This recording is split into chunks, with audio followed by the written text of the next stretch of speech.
I'm Isaac Jarnigan. I'm an entrepreneur, content creator, podcaster here in Ames, Iowa. I've been making different styles of videos for probably 10 years now, and an aspect I've always neglected is good lighting. At the beginning of this year, I decided I wanted to change that, so I reached out to my good buddy Cade Hanson on his lighting techniques. Cade Hanson is currently building his social media and video production company in the Denver area right now, but before that, he was in LA full-time doing gaffing work, which means lighting. Thought I'd ring him up and have him give me my 2 cents on how to improve my lighting setup from what I had going here to now what I have going here. Definitely give it a listen. He's got a lot of knowledge, and you can listen to this video 15 times and learn stuff every time. So, hey Cade, how you doing, man?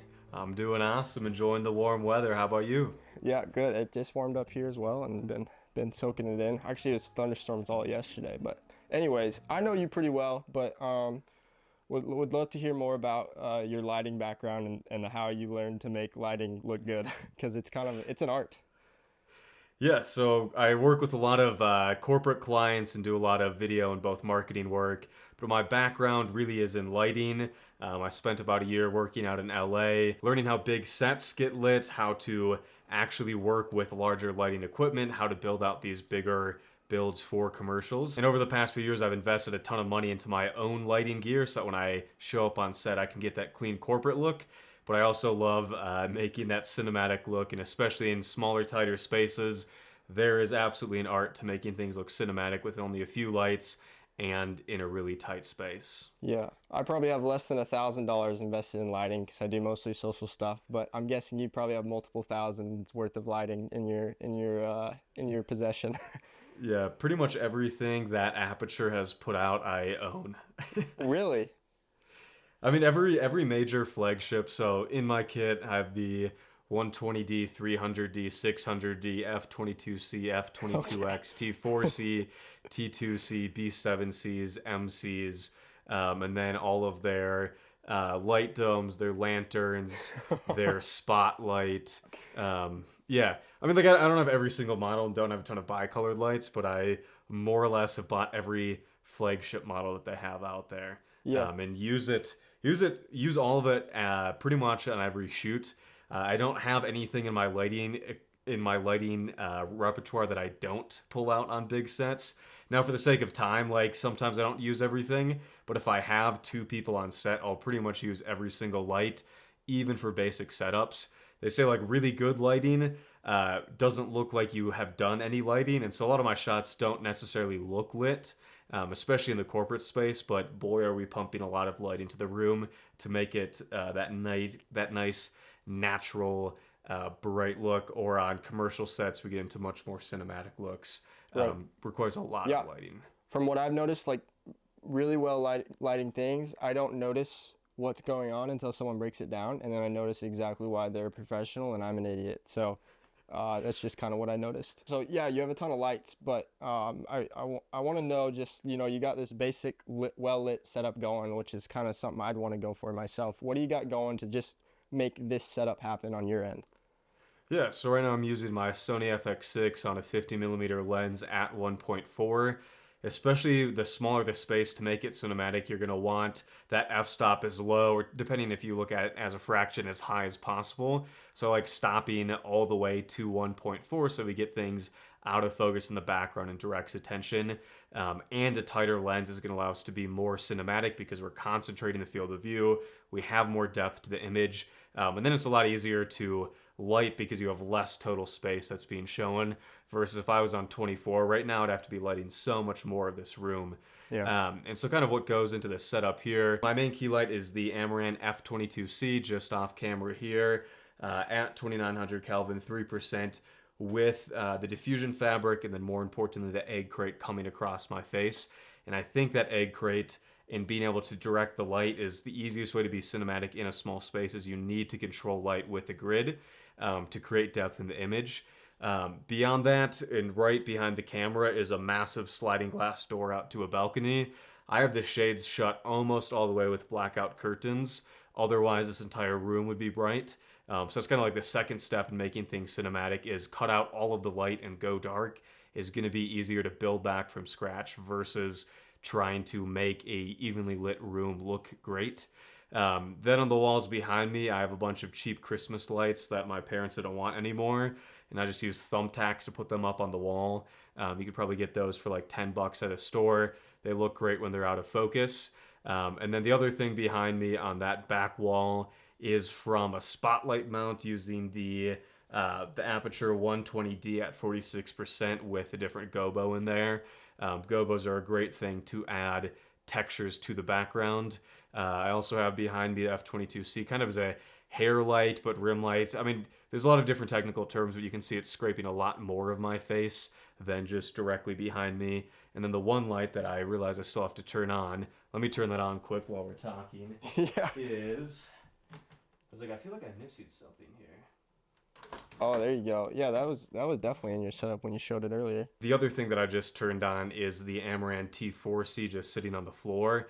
And everything into this image to make it look cinematic or to give it depth is having variations between light and dark, having variations between the color, the quantity, and the amount of light that's coming through. So starting on like this side of the frame, we have blue, but then we have these bright spots here. That's my door.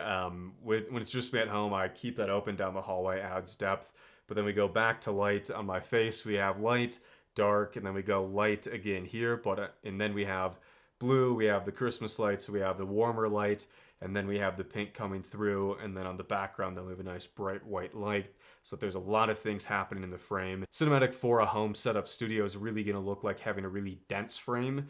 Cinematic doesn't always mean that on big sets. With home setups especially, the more dense the frame is, the more depth it's going to have, and the more cinematic or engaging it's going to look. Damn, bro. So yeah, you can go as crazy as you want with lighting, and it's true that your setup is a point of that. You know, you got a lot more going on than when it just looks like, you know, all I see is Christmas lights and a background light, but that's definitely not the case.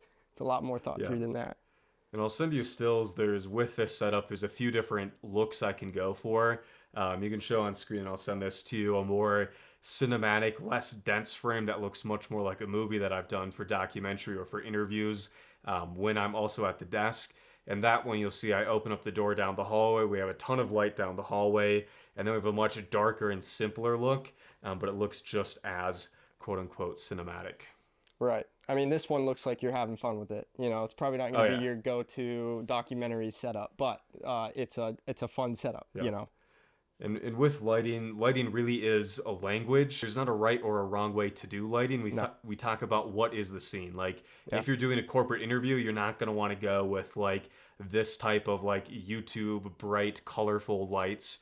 You're going to want to go for a nice, clean, bright look. So you're going to use the face is going to look different, the background's going to look different, you shoot that differently, versus this is much more of like a YouTube style setup where I have pinks and I have blues, and it's very saturated when it comes to color, versus the other setup that I'll show on screen is a much simpler but more dramatic type of setup. So there's not a right or a wrong way to do a home setup. I like the easiest way is to just black everything out and then add color into the frame. But if you want to go for a cinematic frame or whatever sort of frame you want to have, you just have to learn how to speak that language. Dope. So I brought you in here today, of course, because I just had questions and I thought it'd be fun to record. So can you break down my setup? And I can tell you what I have, but most importantly, I want to know just like your 2 cents on maybe how you can improve it too. Awesome. Yeah, let's get a quick overview of the setup that you got going for you. Cool. Beginning of this year, I had no extra lighting equipment. It was terrible. And then you guided me on some products, and I don't even remember the name of it, but I have the Amaran 200XS, and then I have a Aperture Mini Dome, or whatever you call them, and then obviously a C-stand to hold it up. And that's it. That's all I have. I just wanted a lighting source on me, and that's all I use. And I generally just put it right behind my camera, and then I light it up enough to have me lit. Now, does it look very extra? No, not really. I'm not too happy with the look I have going, as it's just really bright and I want a moodier look, and there's just not a lot behind it. So what do you got for me, man? Yeah, so I like to start with lighting. There's the saying of you light spaces, not faces. So the first thing before we talk about what is on you, we talk about the surrounding room. And to your point, it's very bright, And when you have a bright frame, you can't have as dense of a frame. The first thing that I would do is block the light coming from behind you in that window well. My favorite lighting hack on planet Earth is plastic tablecloths from Walmart or from a local grocery store. They're super lightweight. They completely block out all of the light. You can use any sort of tape to tape them up, versus like duvetine is a much heavier fabric that people use on big film sets. And I use this all the time to block out windows or tape it to ceilings to make giant softbox, basically. You can use it on the ground. You can use it as negative fill, whatever it is. I would probably start with blacking out the window behind you and turning off your room lights so that you're starting from complete scratch and you have darkness. Would probably be the first thing to consider after our call. The other thing that I'd probably recommend for a background like yours is to go to the store and buy $5 Christmas lights like I have up here. They're really easy to tape or to tack onto a wall. You're far enough from the wall that they're going to be out of focus and add a little bit of depth or color into the background. Or use TikTok lights like those LED strings that people put up. So we close off all of the light behind you. We start adding light into the background. And then that's going to bring us to, you said you have a light bulb that can be different colors in your background. Oh, yeah. This is RGB. I have Alexa lights. I have a lamp here too as well. So that could be a fun touch as well. Yeah, so definitely use those Alexa lights depending on what mood you're going for. So if you're going for a more YouTube type setup, to make them blue or to make them a dense color. But if you're going for just a professional color out there, probably what I would do is make them a very orange type of color, something very warm like 2600 Kelvin. And then on your 200X, we're going to use a cooler light or a whiter light on your face.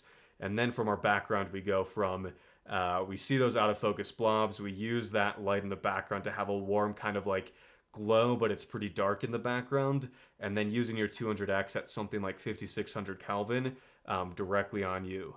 And the other thing that I would add, and it looks like you're not currently using an egg crate, is to pull that out, put that on, and then your face is going to be able to have a brighter side and a darker side, and then you're not going to spill onto the background as much. Okay.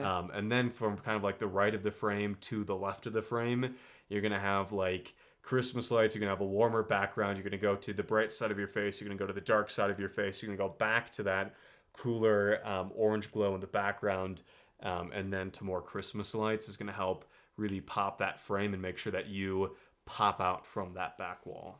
And to reiterate, you're telling me to angle my main light maybe a little bit so I have some contrast in my face light? Yeah, so depending on what the angle of being on camera, the first thing with the egg crate is make sure that it's not splashing onto the back wall behind you. Because if you have the light directly behind the camera, it's going to hit that back wall. Right. So whatever angle that light has to be so that the egg crate makes sure that your back wall isn't getting hit and being contaminated. Yep. And then you're gonna be able to adjust. Your own position. Now, do I think like going from the light to the dark side? I think that's ideal, but I would rather have it not go onto the background than I would have that bright and dark side to your face. A lot of good tips there. Obviously, some of that I'd have to go out and go do, and for the sake of time, I'll have to sit on that. But one thing I can do right now is I actually forgot about the egg crate. Like I literally still have it in my bag. I think I didn't remember it. I didn't even know I got one until you said something about it. So I'm gonna go put that on my light, and then you can help me position it, and then we can see if just one little simple switch, like what this will do to my setup. So let's do that. Perfect. Just rearranged a bunch of crap with Cade off camera. I was running out of battery, but we can give the gist of what the heck we did. Obviously, it looks great. It looks a lot more interview. I hope it's in focus. Is it in focus? Yeah, it's in focus. All right. Can you give us a rundown on what the heck we did? Because I kind of already forgot. Yeah, so we did a few things. One is changing the camera angle so that we have the angle of the camera and the back wall are parallel. I like that setup in this particular room more than shooting directly into the corner, because that wall is going to be further away and one set thing versus the entire room. We flip the light to the left side of the camera, and Isaac's kind of looking at the camera from the right side. So that way we have a roll off across his face. He's isolated from the back wall, and that light is only hitting him and not the background. And then you can see in this shot, the background is a lot more blue, and he pops out from the background because the background's blue and he's a warmer color. There's depth in that frame there. And then we change the color temperature of the light from 5600 Kelvin down to 2900 Kelvin so that there's a warmer glow to his face. So we have a warmer, oranger light on his face and a bluer light in the background. It's going to allow him to pop out. And then we also zoomed in on the camera so that we had closer to that 60 millimeter range, which is going to be a little bit more of a flattering cinematic angle and show less of the room, which means we have to light less of it. And I don't know if you said this, but I added on that crate thing too. I'll definitely just putting it on. I mean, you could see the difference that it adds for sure. I also, I just had auto white balance on. So when we were messing with the white balances to mess with the different temperatures that I'm getting hit by, we changed my camera white balance to 5600 as well. So freaking sick, bro. I feel like I should make a Netflix doc real quick. And like you talked about, like, this isn't the setup to do everything for. This is a darker, YouTubier, more saturated frame. It's not the same as like a bright corporate look for the same room. It's just one of the multiple setups that you can do in the same room. Like I like in my setup here, I can go from like a brighter background like this. I can turn off everything behind and have myself isolated where the background is black and I'm just lit up. I can have something grayer in the background. I can go for a more documentary look with all of the same lights in the same location just by having a few go-to setups, and I know how to go between those for the different things that I film here in my room. Yeah, and I really appreciate it. I mean, I've never dived into the art behind light just because I know it's more of a there's no rules, but there's definitely a lot more pointers in lighting that help out a lot. And so yeah, this setup I wouldn't use for everything, but now that I have this setup, I will know how to light an interview in any environment.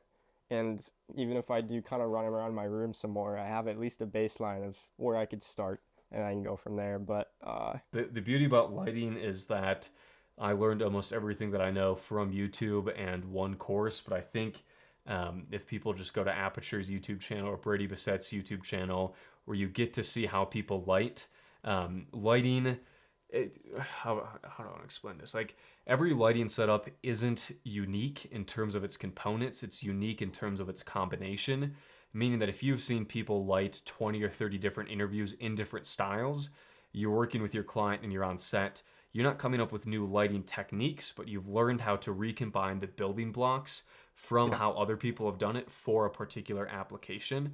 And that's what they say, especially in cinematography. It's like the art of stealing other people's work, and all you're doing is recombining into your own unique language for a client. So when I think about if I do an interview, I've seen people light dozens of interviews in dozens of different locations in dozens of different styles, and I just go like, oh, I remember how so-and-so lit in a certain location, but I actually want to use the style from somebody else.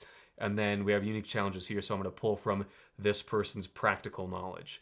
Or we're talking about a commercial shoot in the kitchen. You can shoot a kitchen a ton of different ways. Is it a horror movie? Is it a commercial? Whatever it is. I go like, what is the style?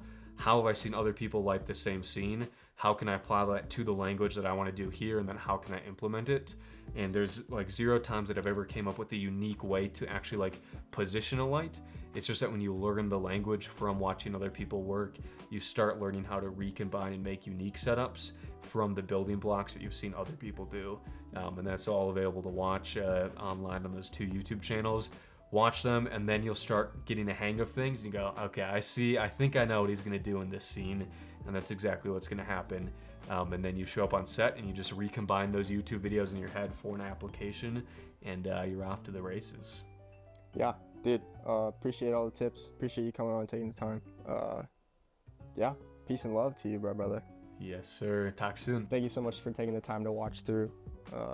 I post videos like this every week over on YouTube. I post weekly reels on all the short platforms. I do a weekly newsletter and a weekly podcast. So definitely pick your content medium you like and connect. I would love to connect with you. That's why I make content. So appreciate you taking the time again. Peace, love, and tranquility, baby.